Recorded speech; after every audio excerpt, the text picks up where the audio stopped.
લેબગ્રોનની કિંમતમાં ઘટાડો થવા છતાં માંગમાં વધારાની અસર હીરા બજાર પર જોવા મળી રહી છે।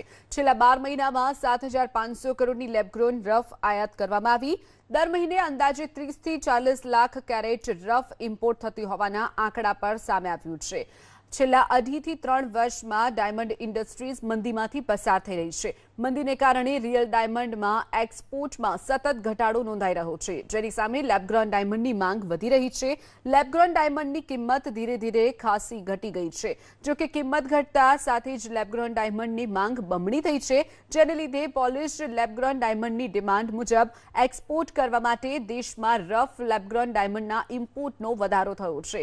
ગત વર્ષની વાત કરીએ તો એપ્રિલ 2024માં 489.99 કરોડની લેબગ્રોન ડાયમંડની રફ ઇમ્પોર્ટ થઈ હતી। તેની સરખામણી એપ્રિલ 2025માં 779.29 કરોડની લેબગ્રોન ડાયમંડની રફ ઇમ્પોર્ટ કરવામાં આવી છે।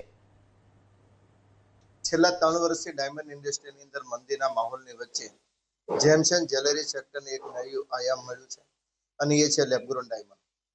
લેબગ્રોન ડાયમંડની ઇન્ટરનેશનલ માર્કેટની અંદર સતત ડિમાન્ડ વધતા ખાસ કરીને સીવીડી ડાયમંડનો રો મટીરિયલ ખૂબ મોટા પ્રમાણમાં આપણે ભારતની અંદર જ અને ખાસ કરીને સુરત શહેરની અંદર એનું પ્રોડક્શન થાય છે। છતાં પણ ડિમાન્ડ વધવાના કારણે આપણે રો મટીરિયલ બહારથી ઇમ્પોર્ટ અત્યારે કરવું પડે એવી પરિસ્થિતિ પેદા થઈ છે। છેલ્લા 1 વર્ષની અંદર 7500 કરોડ કરતાં વધારાના સીવીડી ડાયમંડ આપણે ઇમ્પોર્ટ કર્યા છે અને આ ઇમ્પોર્ટના કારણે આની સાથે જોડાયેલા લાખો રત્ન કલાકારોને જે બેકારીની બેરોજગારીની સમસ્યા હતી એ આના કારણે ચોક્કસ દૂર થઈ